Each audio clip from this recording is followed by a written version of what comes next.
Thank you very much. Elizabetta Panzica, if I pronounced that right, lives in Southern California. She's published short stories and poems and was nominated Poet of the Year by Iliad Press. In 2010, Elisabetta started a writer's critique group in Orange County, California, that includes several published authors and a screenwriter for television and film.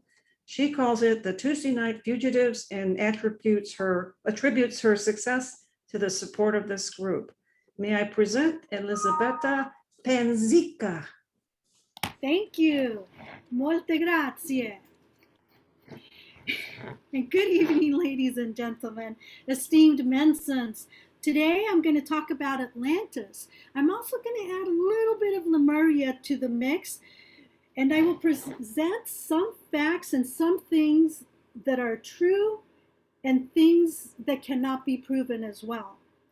And I thought it would be fun to read a little excerpt from my novel, and this is the fiction part of it.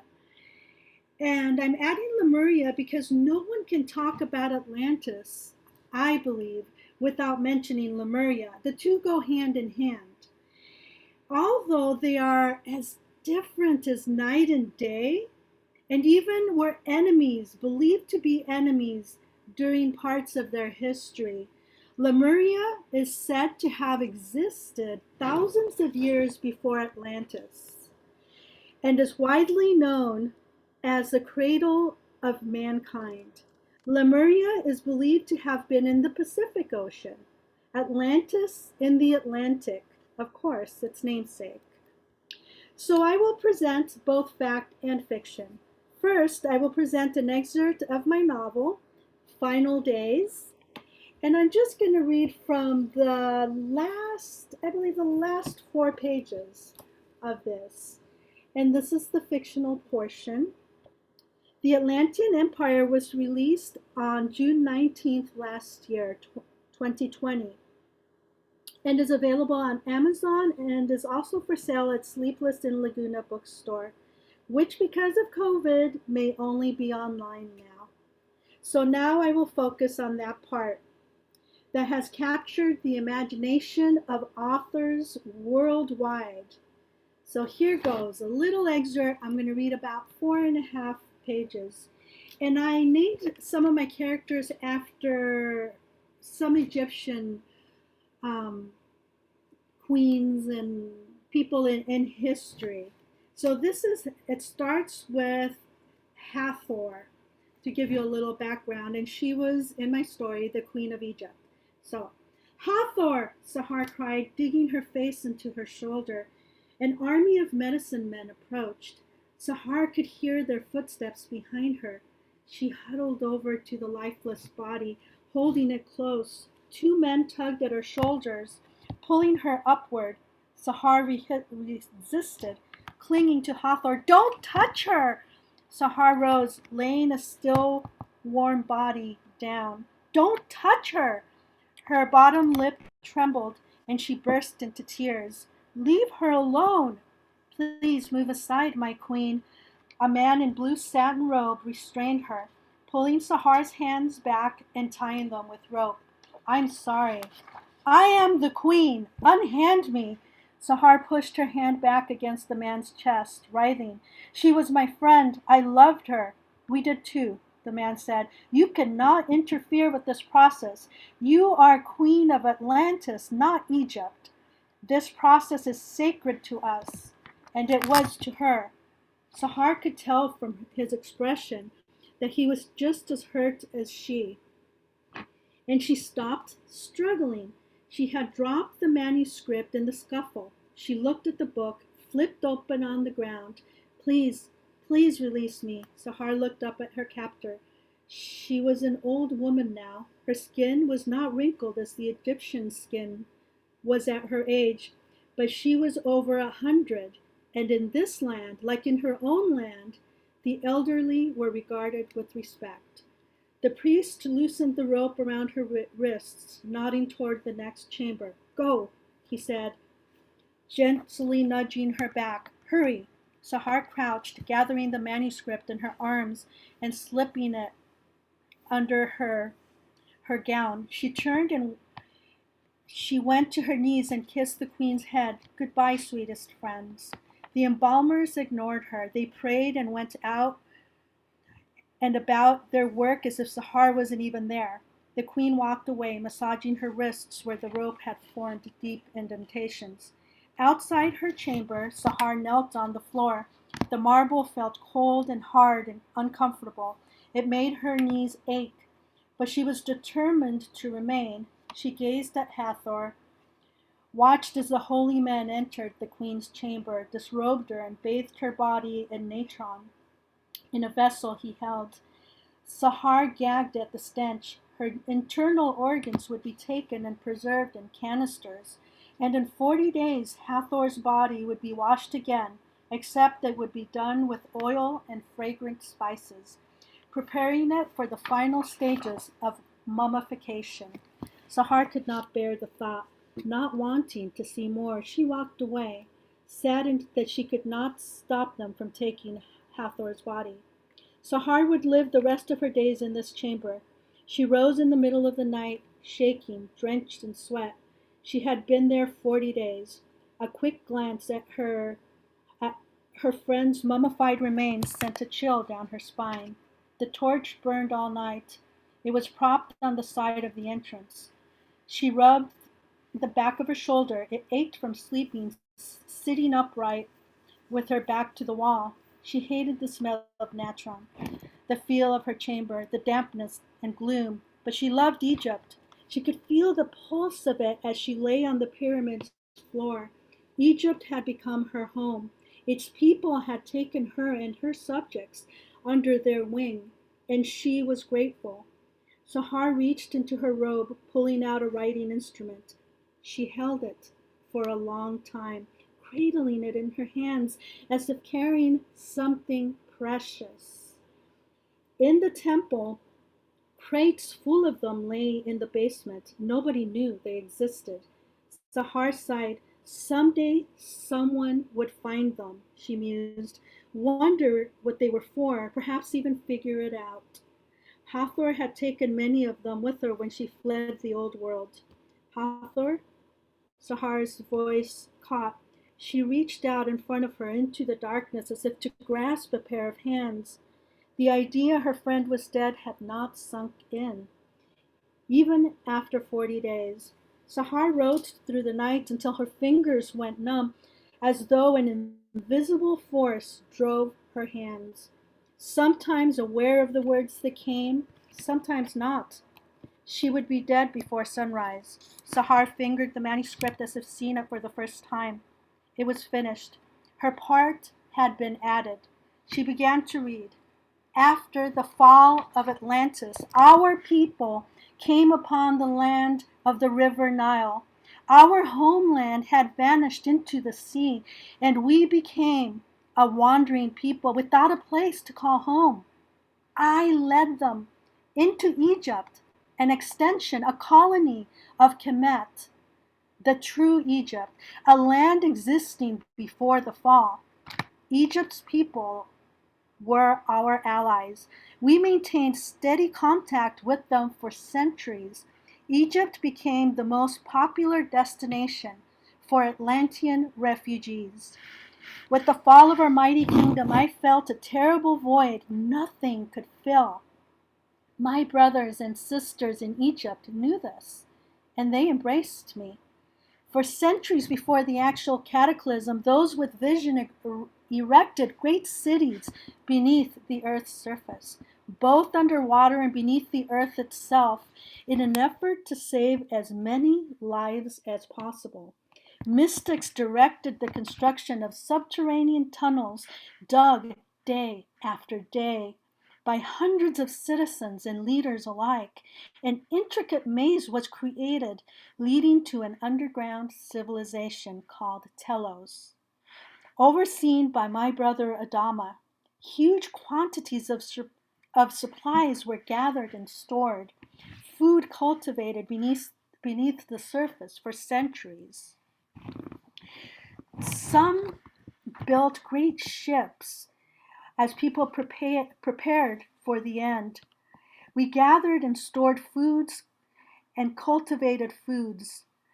Some of us carrying and protecting thousands on ships when the floods came. Some filled their arks with jewels and material wealth, crammed with beautifully woven silks, intricate tapestries, expensive works of art, and every conceivable worldly object known to man. Others filled their arks with animals, seeds, and plant life, seeking to preserve life. Though many prevailed, a great many did not. Countless lives were lost, blameless lives, playing no role in the event that determined their destinies. Still, I try to find reasons, but my own acquired humanity keeps me from seeing what those reasons might have been. The floods destroyed all records written down and recorded through the ages. As a result, humanity reverted into a state of ignorance not to be transcended for centuries. A new world was erected from the ashes of the old. Seedlings of ancient knowledge were planted, but the harvest was not yet ripe. Every branch of knowledge compiled throughout time had been lost, with bits and pieces kept alive only within the memories of Atlantean refugees. In collaboration with the royal family of Egypt, we Atlanteans released our knowledge to the natives of Egypt, but realized that neither the Egyptians or any other culture in existence at that time was prepared to use such wisdom and deal with it responsibly. Civilization, I conclude, will remain at a standstill until the day it is ready to evolve and grow once more. The time will eventually come. The first indication will be rapid growth within a short span. Technology will begin to reappear within the span of a single century. In the distant future, 1,000 centuries from now, perhaps, nobody knows, but there will be signs. There will be similarities to the old world. Yet, even knowing this, I cannot help but wonder if our efforts had all been in vain. Has society fallen only to regress further? Has our world crumbled only to be forgotten? Sahar pushed the book away and slammed it shut. Her heart ached for all that was lost. In her mind, she saw images of a future civilization. The book folded and closed in her hands. History will repeat itself. The thought drifted into her mind, taking complete control of all other thoughts. As long as humanity allowed it, history would repeat itself. She quailed, squeezing her eyes shut. Tears pricked at her heart until it was raw. Evil had been put down at the expense of innocent lives. She herself played an influential role, and now remorse ate at her very core. Weapons with the capacity to destroy an entire planet had been obliterated. Powerful leaders who once controlled entire nations exterminated, and a new world erected, but all at the expense of the innocent. Flattened against the canvas of truth, Sahar saw images of a future civilization. Atlantis would rise again. The images danced in her head. Suddenly, the illusion of life seemed all too real. Her humanity almost concrete. Sahar had become too attached, too entangled in the issues of that world. Atlantis had become a part of her. She had lost herself in the illusion. The queen jumped, heart pounding. The pyramid rumbled. The earth shook beneath her. Dozens of Egyptian embalmers and priests rolled an 800-pound stone across the width of the pyramid's entrance, sealing the tomb shut. Within hours, Sahar's breathing grew labored as the air in the chamber became scarce. She was buried alive. She lay down, trying to find comfort in the darkness. Her lungs labored. She closed her eyes. In her mind, she could see an orange blur flames flickering against stone, and waters rising higher even than the pyramid itself. Then suddenly, she was back in Atlantis, just as she had left it so many, many years ago. And that concludes the fictional portion. That is just an excerpt. And now we'll move to some of the research and the fact. And I'd like to start the factual portion of this talk with a quote from a Roman emperor, Claudius, in AD 54. The men and women who laid the foundations of this world are gone, but their voices echo in the words of our great interpreters of the past. Atlantis was not built in a day. It would take months to recount the story of Atlantis and or Lemuria. So I will touch on a few points. One thing that struck me while doing my research on this project was that as I browsed through the bookstore for a book on Atlantis, I did not find books on that topic under mythology or legends, but in the history section instead. No longer is Atlantis a myth. This is a large shift from the idea that Atlantis was a fairy tale contrived by our ancestors, to the belief that Atlantis was an actual place that existed, a society that came to a tragic end. Today, our technology has found countless of sunken cities across the globe.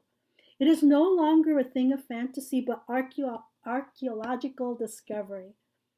Once we believed the world was flat, now we know the truth.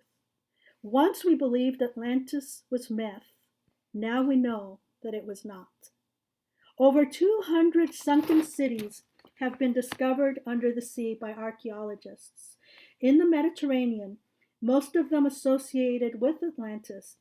This is fact, a scientific archaeological find, not some crazy story. We know now beyond a shadow of a doubt that there once were people living in those cities, people whose lives were cut short. The paved streets that line the bottom of the ocean are no longer myths, but actual finds. I believe, as many scholars do, that Atlantis was an empire whose influence spread across the entire globe. It was an enormous island continent that reached from the Strait of Gibraltar to the Gulf of Mexico. It was as the Roman Empire had been. It had its tentacles in almost every known country that was alive at that time, that was known in their world at that time. So Atlantis, at its height of glory, 10,000 years ago, controlled everything. In 421 BC, Plato wrote of a land beyond the Pillars of Hercules with chilling accuracy. Hundreds of years later, archaeologists discovered ruins in Santorini that matched the exact description of Plato's writings. We also know that his writings also match our finds on the Minoan civilization, both thought to have been destroyed by volcanic activity. These societies were thought to be dense and overcrowded, their land alive with thousands of merchants and traders that came and went on ships. Rich, prosperous lands, millions of families, children, and animals died in the span of a single day. And for thousands of years, society has shunned them and called their lives a farce, only because they had no proof of their existence. But now, with modern technology, our culture has discovered that a natural landmass did indeed exist in what is now the Atlantic Ocean. Now, there is no question of their existence. Perhaps the details may have been elaborated upon and truth stretched, but the basic fact remains: the people of Atlantis were real. As DNA studies continue to evolve, we learn more and more about our roots and our ancient history. Because of the advances in DNA, the world now recognizes the Basque of southern Spain as descendants of the Atlanteans. There are two significant reasons besides actual DNA finds that set the Basque apart from the rest of the world. First, the most obvious is that the Basque language is different than any other language found on Earth, and its origins cannot be traced. I don't know if I'm saying it right, Esukara, is thought to be the modern version of Atlantean. The Basque find themselves in the Iberian Peninsula, in the middle of a Latin country, and yet lack both the coloring and language of the people around them. Another strange thing found amongst the Basque is their blood type. The majority have O negative blood, which is very rare.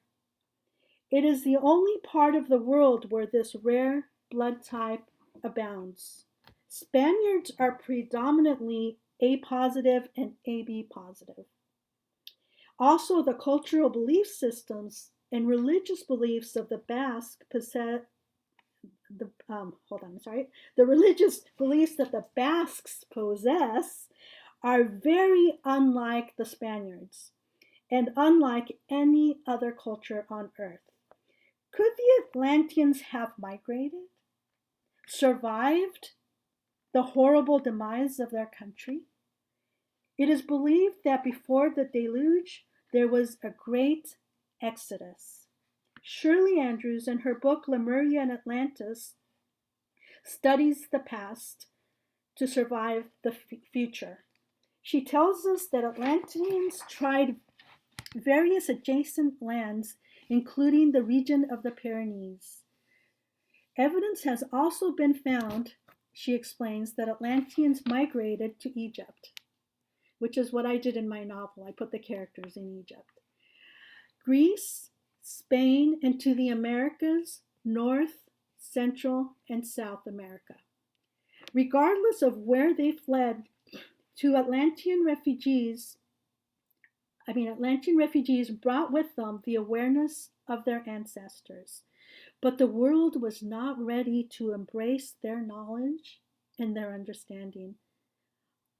Unfortunately, their technology could not be duplicated, and the knowledge of it faded as the new generations took over the old. Atlantean history and records were preserved in libraries and hidden inside great megalithic monuments. Archaeologists have found these megalithic stones submerged underwater in 5 sites off the coast of Spain, southern Spain. These 5 sites include, I don't know if I'm pronouncing these correctly, Tarifa, Chipanoa, Huelva, Rota, and Lexus. In recent years, archaeologists, I can't talk today, archaeology has made another discovery off the coast of Sicily.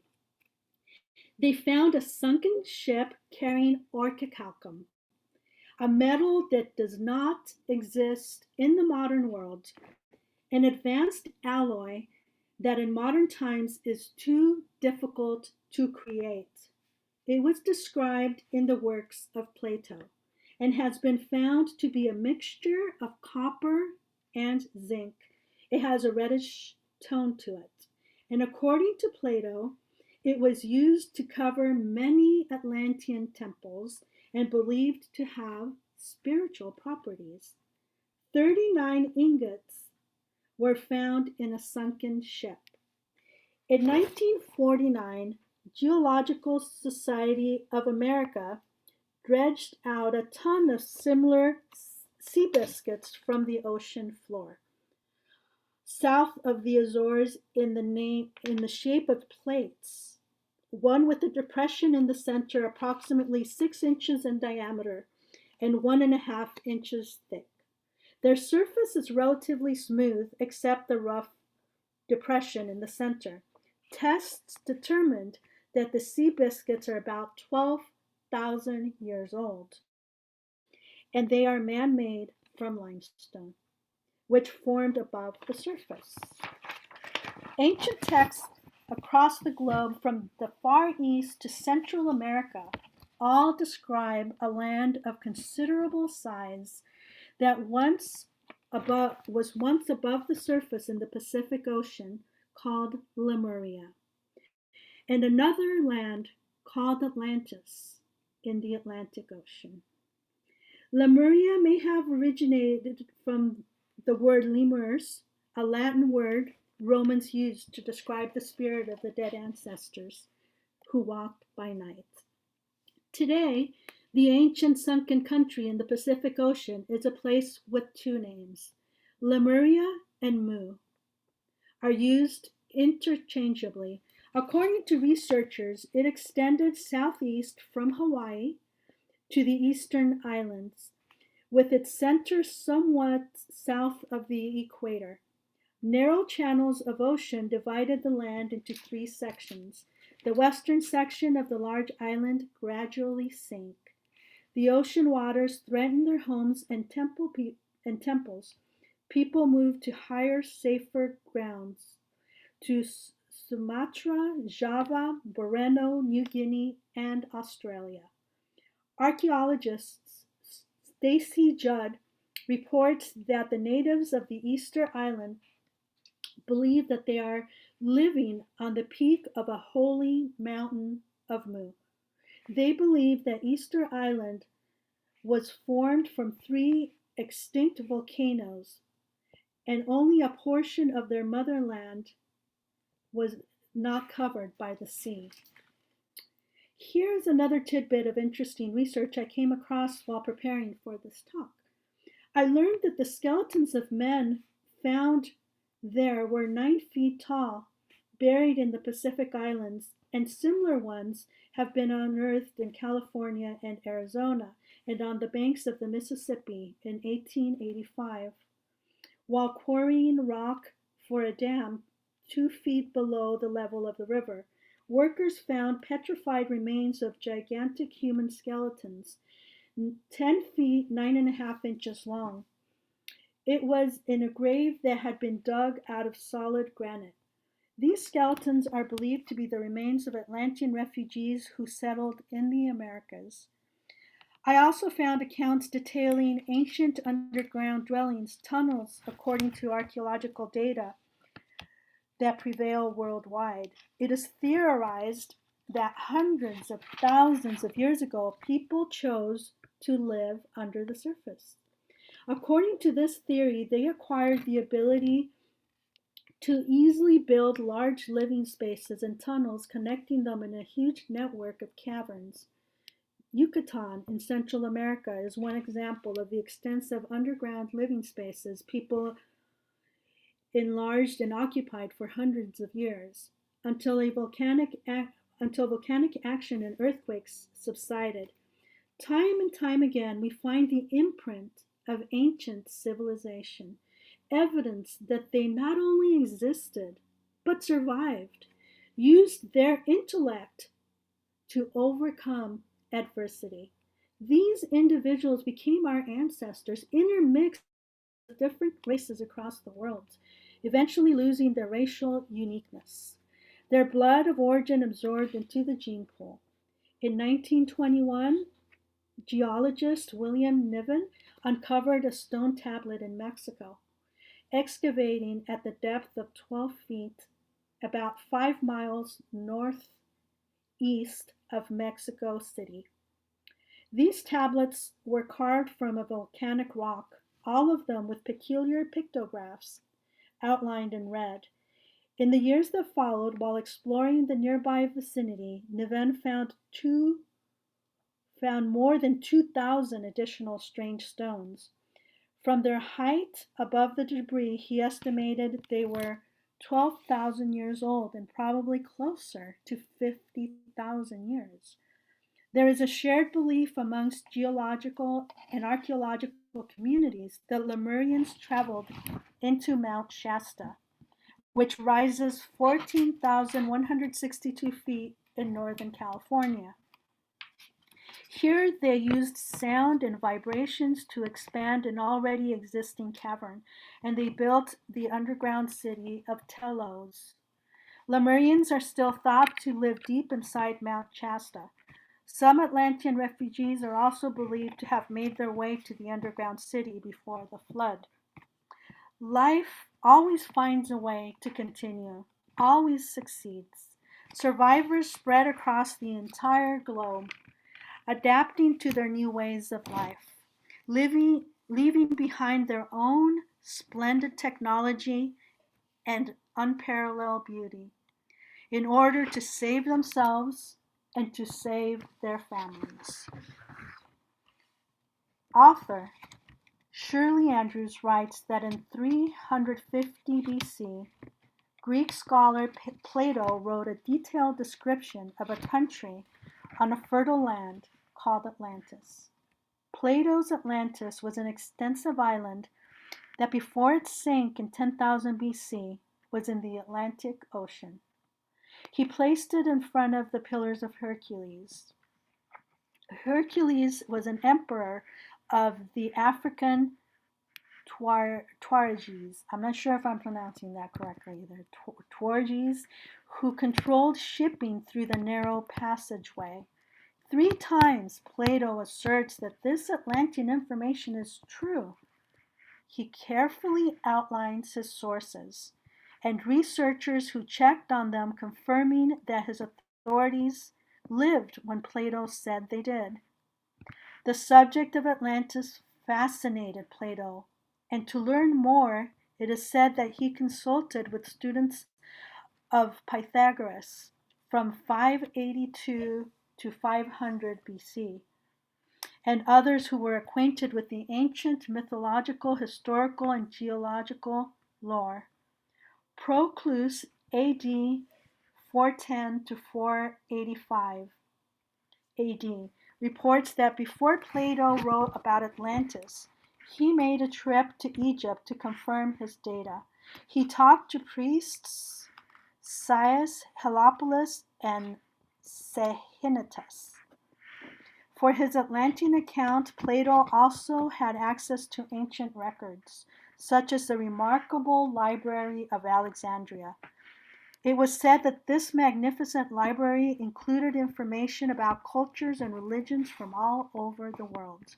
And for hundreds of years, learned people assembled here in the attractive North African city to exchange information and contribute to the growing collection of valuable manuscripts.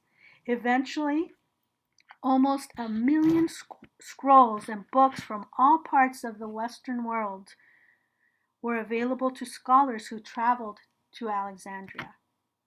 As he neared the end of his life, Plato wrote about Atlantis in an effort to ensure that the history of the lost civilization would be preserved. And he received some of his information from priests who were members of the secret brotherhood who swore him to secrecy. In the past, these mystery schools kept wisdom from those who were not initiated into their societies. It helped to ensure the safety of their intellectual treasures during perilous times when raiders were pillaging the land. In the Timaeus, Plato describes the final days of the main island, when what remained was located on the Atlantic Ridge, a mountainous section of the seafloor that runs north-south in the Atlantic Ocean, between Europe and the American continents. This land is not granite like continents, but volcanic material that comes through rifts in the ocean floor, where sections of the Earth's crust are separating. Proof that portions of the mountainous Atlantic Ridge were above the surface until 9,500 BC is available in innumerable other books, which offer results of intensive studies from analysis and samples, geography of the terrain, glacial residue, lava rock, coral sand, deposits, plant growth, The evidence is convincing and readily available. The hills, the valleys, the broad central plain of Atlantis are clearly visible on the ocean floor map of the Atlantic Ridge today. The Azores, Madria, and Cape Verde Islands, which were the mountaintops of Atlantis, are all that remain from the once flourishing land. These islands, steep coastal hillsides, extend almost perpendicularly down into the ocean floor without underwater platforms. Plato's reports of Atlantis include geography of the country and an extensive description of its massive city. Information about the government, the army, the people's extensive use of gold, silver, and much more. Does anyone have any questions so I can rest my voice at this time? Any questions, any comments? Nothing, good, bad, so-so. Interesting. It was very interesting. There's more to it. I'm just resting a little. Just like about since you say that it was an entire continent going all the way across the Atlantic, it seems like mainstream geographers don't believe such a thing could. I mean, the theories of continental drift and plate tectonics and whatever have the Americas way back, like millions of years ago. The Americas touched Europe and Africa, and it all sort of fits together if you look on a map. How would there be a whole continent in between them if that's what happened? Because originally, what these people are saying is that the continent was all until the earth started, there was earthquakes and different things that happened that separated these continents apart. And then the ocean came up in between. I believe. There's a million different theories, and there's been hundreds and hundreds of underground or of cities discovered underwater, and not all of these cities obviously are Atlantis. And there's this great interest in Atlantis because it's been immortalized in a sense by our ancestors and by other people. But like Atlantis, thousands of civilizations have fallen, and these people existed, and the fact remains that there was an Atlantis. It doesn't matter where it was or how it came to be. The cities have been discovered, and these people were real. And there's a part of our history that's missing, is what all these stories are connected.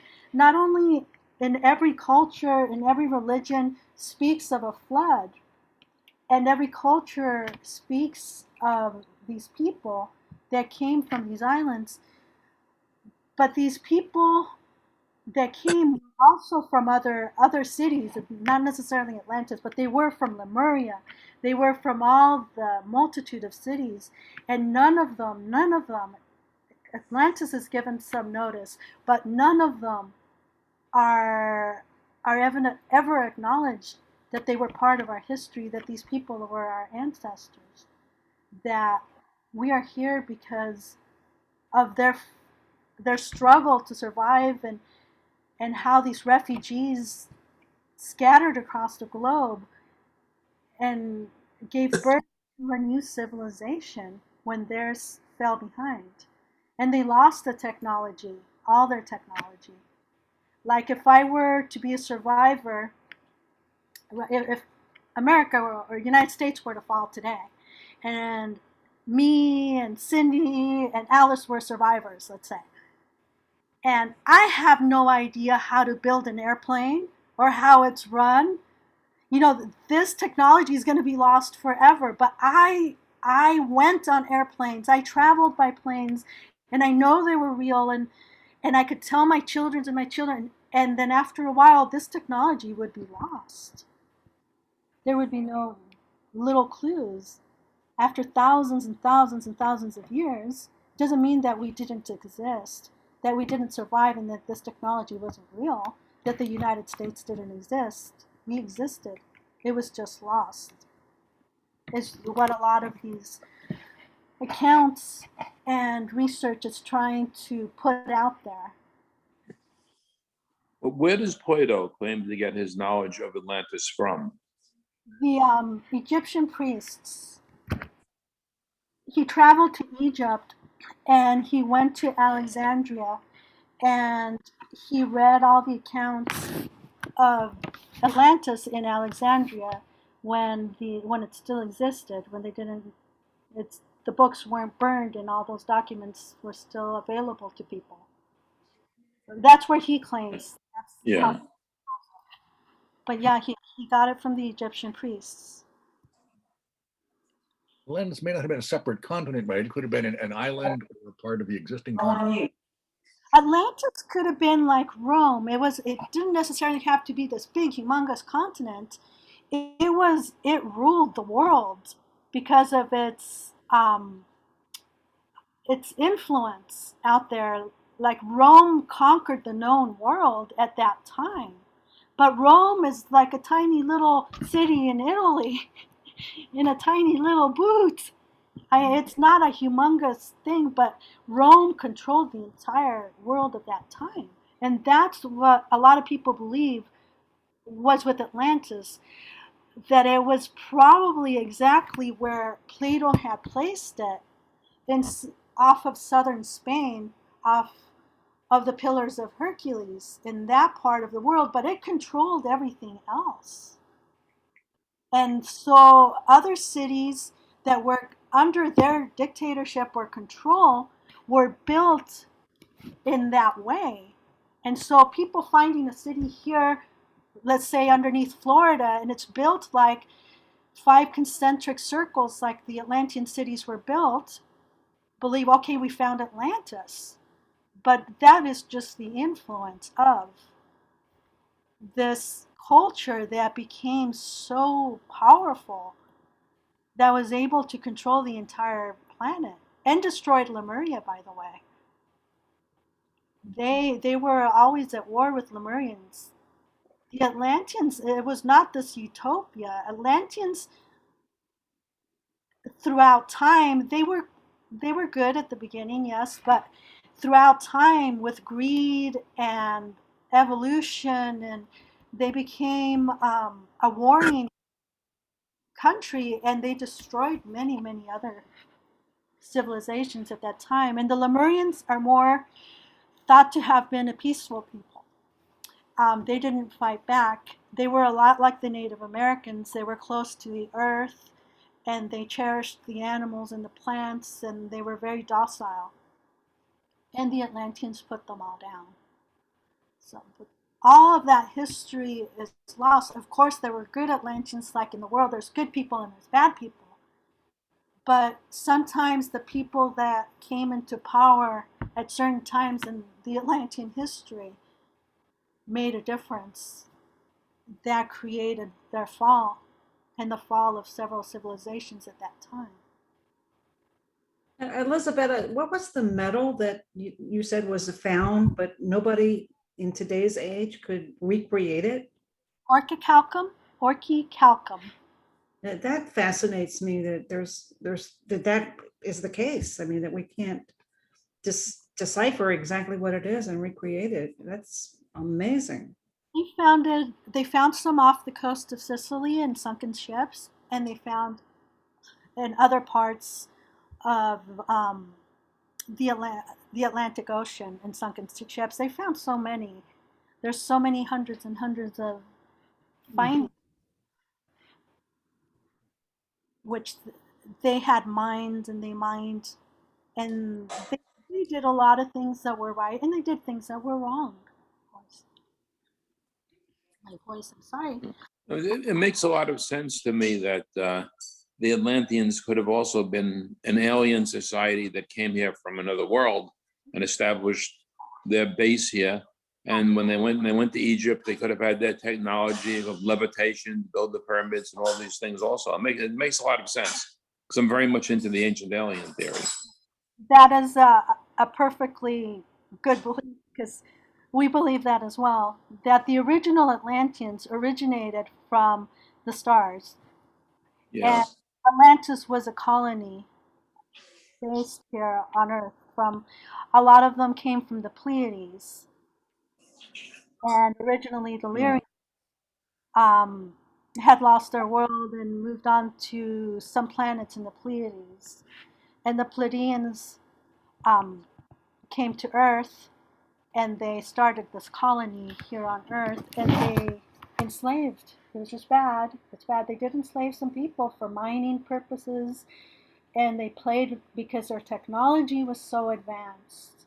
They played with genetics. And all these mythological creatures you hear about, they're genetic mess ups and some genetics they bred them to be slaves, the half man half horse. They created these things that were unnatural, but they were sentient beings and they treated them like slaves and they beat them and they hurt them, and these things were they had feelings and souls and hearts and all these horrible things that they did, but they also did a lot of good. They created obviously a civilization here on Earth was changed when they mixed their DNA with the Cro-Magnon and all those,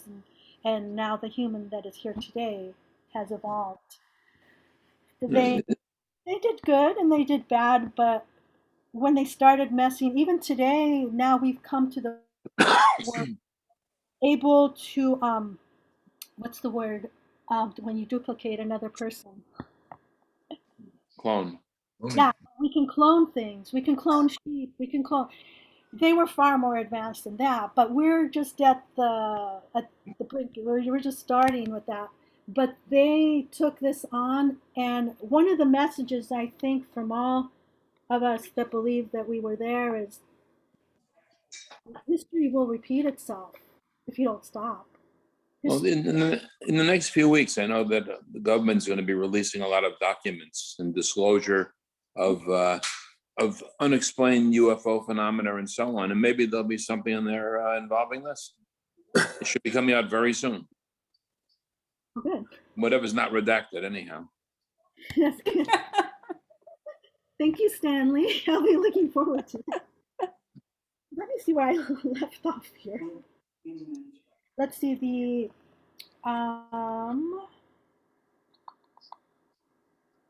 let's see the islands. We left off on the islands governments, the inhabitants of Atlantis, and then we'll ask some more questions after I read a little bit more.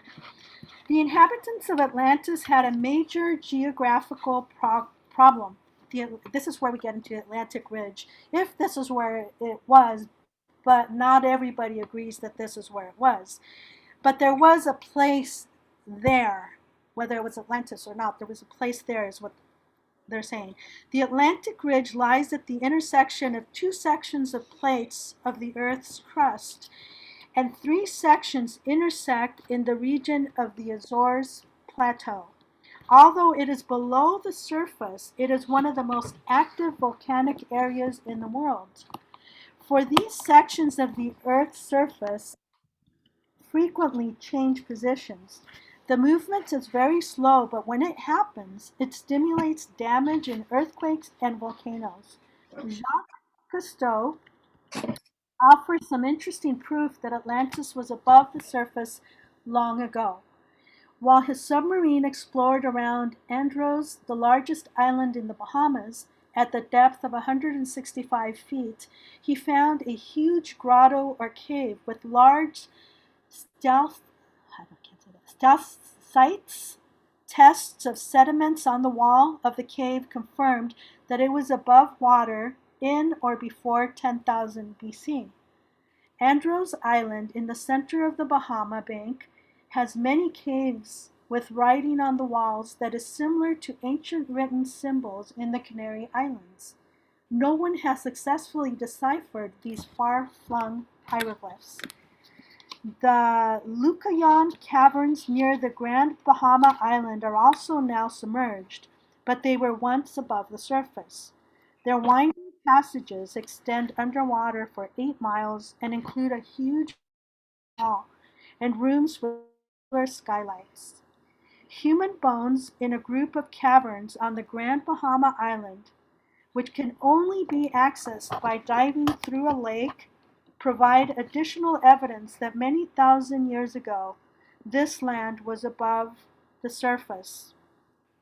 Atlanteans who moved westward for a new place to live settled in Cuba and the Yucatan Peninsula in Mexico.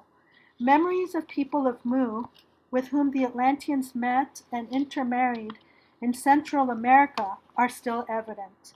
Inscriptions on the Yucatan monuments indicate they were constructed as memorials to the thousands of unfortunate people of the motherland of Mu who died when the ocean covered it.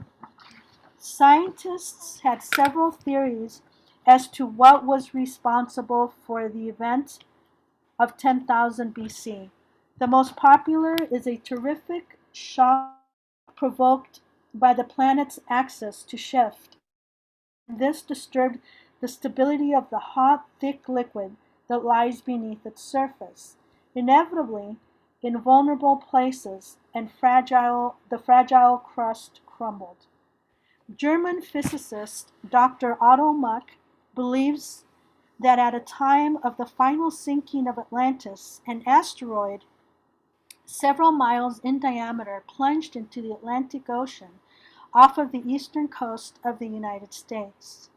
There are huge holes where the pieces of hot, destructive rock penetrated the Earth's crust near the Carolinas. These holes are quite visible today on the ocean floor, and photographs taken from the air show hundreds of elliptical craters called Carolina rings, creating pock marks in Georgia, Florida, you guys, Virginia, Maryland, North and South Carolina. Muck estimates that when it smashed into us as a rapidly moving asteroid, it was as strong as 30,000 hydrogen bombs. Another plausible theory explaining the demise of Atlantis suggests that as a result of a tremendous jolt, when the fast-moving body from space hit our planet, cracks developed on either side of the Atlantic ridge. Red-hot magma from the inside of the Earth shot up in a terrific speed through those spaces and melted to the bottom of the land, and the island crumbled. The beautiful country sadly sunk into the sea. Lemuria may have suffered a similar fate. There is modern proof now that a land did exist in the Atlantic. Numerous cities have been discovered submerged underwater. There is no denying their existence. But even with scientific proof and data, people still do not believe, refuse to accept that our history had a different beginning than we once believed. There are thousands of scientific records and archaeological proof that both Atlantis and Lemuria existed. But it would take me days to expand on these, so we're cutting the fact portion off here. So prepare yourselves. The following excerpts are, for the non-believers, from Edgar Casey, The Sleeping Prophet. Take this information or leave it. It is up to you. So far, we've done the fiction, we've done the scientific and the research, and here we go into the paranormal. He gets into the story of who Atlanteans were. Casey uses hypnosis and past regression to attain some of his answers. We get to know them as people. We learn how they felt and when the end was near, and how they died. In one of his sessions, he said, in a beautiful city on a hillside overlooking the sea, devout the devout of Poseidon erected lovely temples with large pillars of onyx and topaz inlaid with precious stones that reflected the sun's light. He says that the people who participated in the temple wore a wraparound garment with sleeves that hung down, resembling our modern day hospital gowns.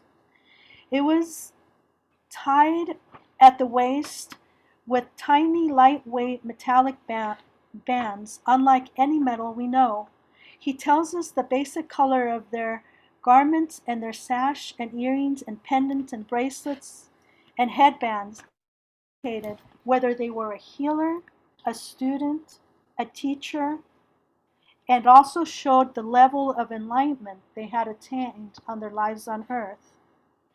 Edgar Cayce tells us that the Iroquois of North America were descendants of Atlanteans, and they preserved the matriarchal culture of their ancestors. Sorry, guys. Atlantis is believed to have been a matriarchy. The earliest European records indicate that the Iroquois women controlled government and owned land, and that they left this world. When they left this world, they passed their owning everything that they owned to their daughters. Iroquois men were expected to hunt and help plant crops, had to live with their wife's family.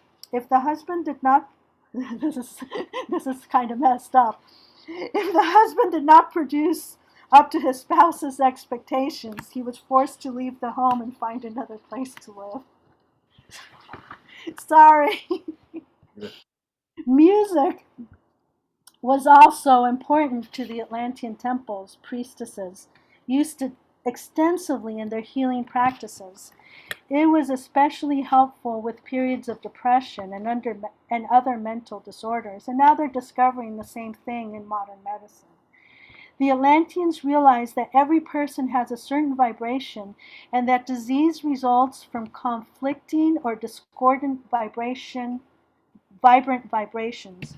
If music is correctly employed, and this goes to you, Alice, it may eliminate harmful vibrations and offer a channel through which the natural rhythm balance of the patient can be restored. Before becoming priestesses, the women were required to attend special colleges where muses trained them to be excellent musicians and successful healers. They learned to play flutes and stringed instruments, including harps, lutes, and sing a variety of chants. It is believed that Atlanteans were far more advanced than we have ever dreamed we could be. They had flying cars, electricity, running water, everything we have and more. They were able to teleport, time travel, space travel, and do things we only dream of. In comparison, we are a backward civilization. Edgar Cayce records that actions of the priests, scientists in Atlantis were a factor in the catastrophe of 10,000 BC. But the behavior of the people in Atlantis also contributed, according to Cayce. During most of their long history, Atlanteans and Lemurians practiced a spiritual society called the Law of One. They were compassionate in their relationships with others and loving, and they cared for the earth with respect and consideration. Gradually, as the emphasis on technology increased and their focus on scientific achievement, they lost respect for nature and tried to assume control over it. Natural resources became something to be used for their own benefit. When technology assumed a leading role in their lives, it had a dehumanizing effect.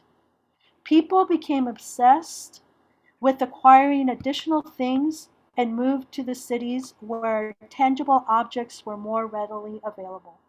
Toward the end, many people spent more and more time focusing on the facts and on possessions.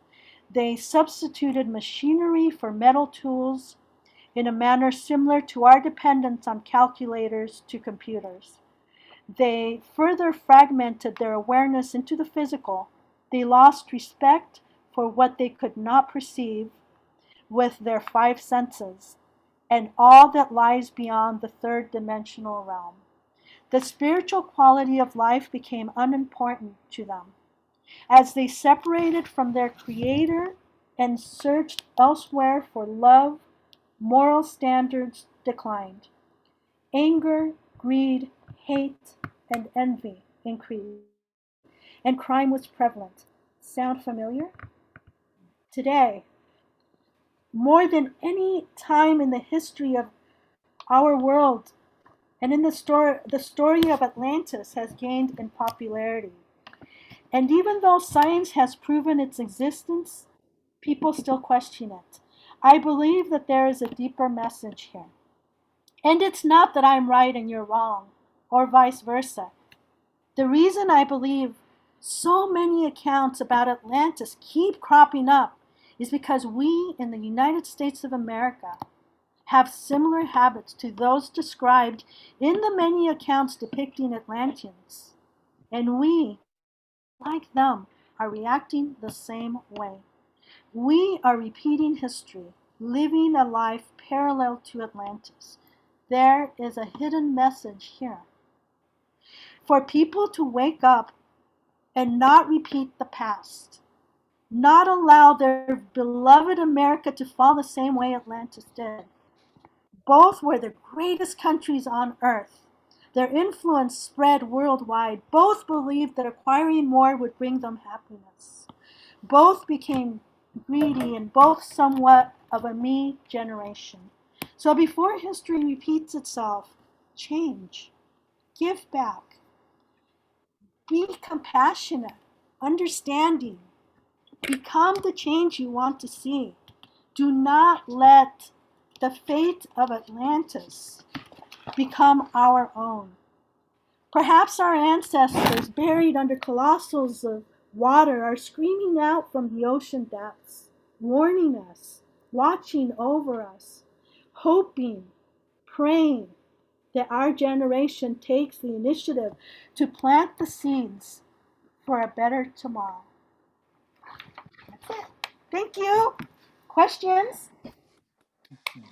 Okay, yeah, and I have another thing. I also heard about the blood type of the Basque people being different. And especially, I know they have a different Rh factor also, like an Rh negative, which is very, very rare. Now, if the Atlanteans are in more than one place, if they're in Egypt, whatever, why wouldn't the Egyptians or the Iroquois or whatever, why wouldn't they also have that same type of blood type? So maybe the Basque people have it for a different reason. Maybe because they concentrated there, the Basque people, the Atlanteans concentrated there, but the Atlanteans that intermarried, for example, I have a child that has A positive, I'm O positive, but I married in the past, when I was married, I married somebody with A positive, and that child became A positive. And through breeding and the race becomes something else, and not as, and it takes on the characteristics of whatever the father was or the mother, whatever the case, because they started. Yeah. I think that a lot of the Atlanteans that remained pure, that didn't interbreed or just kept their culture as it was, and a lot of people in the past did that. They kept their culture, they kept themselves to their own culture. And those people that stayed there in this little part of the world, they didn't intermarry. They just stayed there. But other Atlanteans, they married Yeah. Hi. Yeah. the French. Has anyone ever done deeper genetic studies on the Basque people to see if they have any biomarkers in common or anything? I would like to research that. I really don't know. But that's what I found out through this particular research for this project today, that there have been studies done on the Basque, but I haven't discovered or haven't looked into. It doesn't mean that it doesn't exist or that it isn't out there. I haven't had the time to look into that, but the possibility is yes, because, for example, I did Ancestry.com like a couple of years ago just for fun to see what would come out. And I always thought, okay, I'm Spanish Italian and that's all. And I come to find out there's all these other little things there. I am 75% Italian, but I'm part, which coincides with Atlantis for a very strange, miraculous reason. I'm 25% Iberian Peninsula, which is where the Basque are from, but my blood is not O negative. I'm O, and it's O positive. But my family is so my mom married my dad, which was from Italy, and her family was from Spain. And I come to find out there's even Native American. I have 10% Native American. And there's a bunch of little things. And so my genetics are changed throughout time. If my family had stayed in Spain, the Iberian people there, perhaps the O negative would have transferred on. But they moved on and they went different places. And I was born here in the United States. By then, the blue different, but And I'm sure, Barbara, that there are studies and it can be traced. And perhaps because I have Iberian blood, I can do some kind of testing. I don't know what that is, but it can probably trace it down to the Basque or the Atlantean. I know Edgar Cayce gave a year when Atlantis was supposed to rise, and that year passed already, and then obviously it hasn't risen yet. So there's a little bit of a discrepancy there also with Edgar Cayce. I don't remember what year it was. Maybe it was 20 years ago. I don't remember. It was a while ago. Well, what they say about that is the time does not exist, that the past, present, and future are all occurring at once. And even the Roman calendar is off by a few years. And even if there was, like California, say, was supposed to fall, right? There's always been predictions that California's going to fall. But if our mindset changes, if we learn to live responsibly, we can alter that future. Because in quantum, I'm not going to get into quantum physics here. In quantum physics, there's like 100 different realities that are happening. One of those realities that you pick will become your future now in this timeline. Right. So, Yeah. An infinite number of realities. Infinite number of realities. So if we continue to be corrupt, we continue to hurt ourselves, not just others, but hurting ourselves, our bodies, we will continue to go in this downward spiral, and quantum physics and all those things will respond to that reality, and California will fall.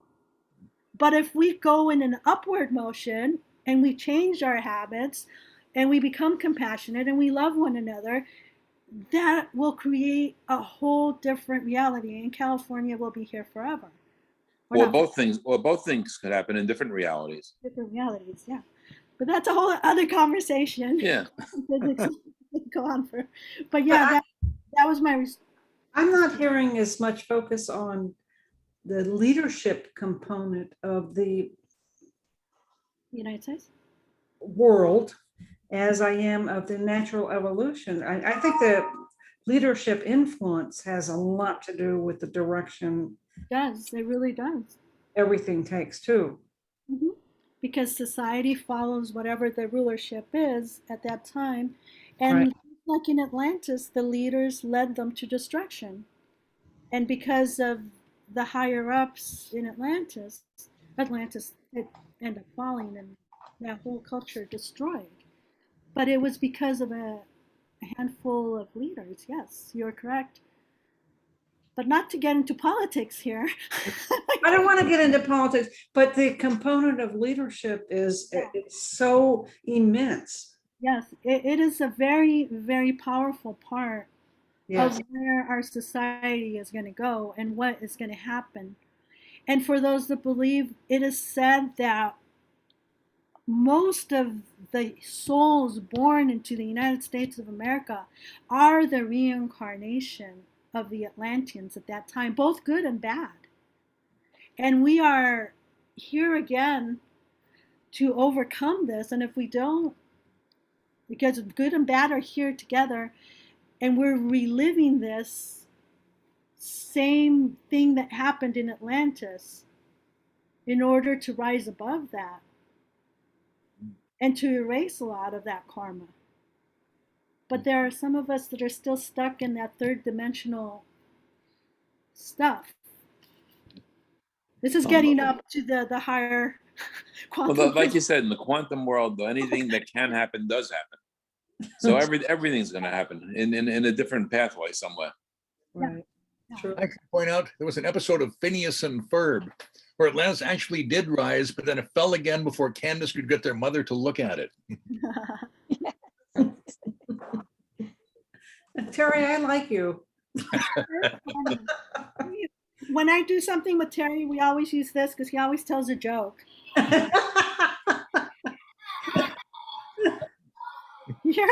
See why? He does all the jokes all the time. He's a writer too. So he writes mystery and he wrote, this is funny, and it's not sexual in any way, but it's called, what's it called, Terry Black? My Trashy Romance. And it's not your typical trashy romance. It's about a trashy. My sexy romance? Is that what you said? My Trashy Romance. Oh, trashy. To the garbage man. Okay, that's another webinar all in itself. It's not trashy at all. It's like a, what's it called? One of those channels that do the romantic things. What's It's like that a Hallmark. Hallmark. It's Take like a note of that. a Hallmark. It's very sweet. That's the word, sweet. That's good. Sweet is good. Trashy is because the main character, the man, is a trash man. Funny, he's funny, so it's very funny. It's a funny novel. Well, we've been on for a little over an hour and a half. Does anybody have any other questions for Elisabetta? Elisabetta, let me say this. Elisabetta Panzica. I love your name. I love it. Thank you so much for giving your time to us to make this presentation. Thank you. It's been extremely interesting and mind-opening. Very much appreciated. And Amy, thank you so much for searching her out and facilitating this. This The is story of Atlantis. The story of Atlantis has always fascinated me, and Yes. this has brought so many threads together. Absolutely. And I will, tomorrow, I will download the recording and give it to Julie, and also all the website connects to Amazon and whatnot for your wealth of information and your books and everything. Very interesting. I've really enjoyed it. Thank you. Thank you, Elisabetta. You're welcome. If nobody has any other questions, I will conclude this Do meeting. you do anything else like Antarctica or anything like that? Or you just do Atlantis? Well, I've done Atlantis, and I've done a little bit about Lemuria. Yeah. Because I'd love to hear something on Antarctica. There's a lot of theories there too. yeah, there is. I haven't, my novels personally, I've been using Egypt, and I use the pyramids, and the characters, they find themselves, they find their bodies buried in the pyramid, and they start to remember who they are. They're the characters in the first book. So see how the third and fourth book, they're modern girls. You see there, she's a modern girl. Yeah. And this is the reincarnation. This is the Elisabetta, if you want me to add any other links to what we share on our website, our Facebook page, let me know. So I'll include that in our posting because this has been fascinating. And I know I'm going to drill down and learn more about what you've written. I really appreciate it. Well, this is for young adults, guys. And Well, this, that doesn't mean me. no, but I mean, there's like love, and there's war, and there's I fiction. mean, it's safe for young adults. If you're young at heart. What I read, there's like little snippets of truth in there, which I've tried to hide within the pages of the books. There are snippets of truth, but it's fiction. I wrapped it around truth Excellent. and memory. Okay, well, with that, I'm going to end the meeting and thank everybody that attended. Thank you. And Elizabetta, I love your name. I love your voice too. You made such a great presentation with your voice. Thank you. Thank you so much for your time. I'll email you links. You bet. Thank you. I'll wait till I get that before I post it. Okay, thank you. Okay, thank you, everybody. Bye. Have a great evening. Bye, bye, Amy. Bye-bye. I know. And thank you, Cindy. You're Everyone. welcome. Bye, Barbara. Bye. And God bless our soldiers for their contribution to keeping us, America, safe. Memorial Day. Yes. Bye-bye. Bye. Bye, guys.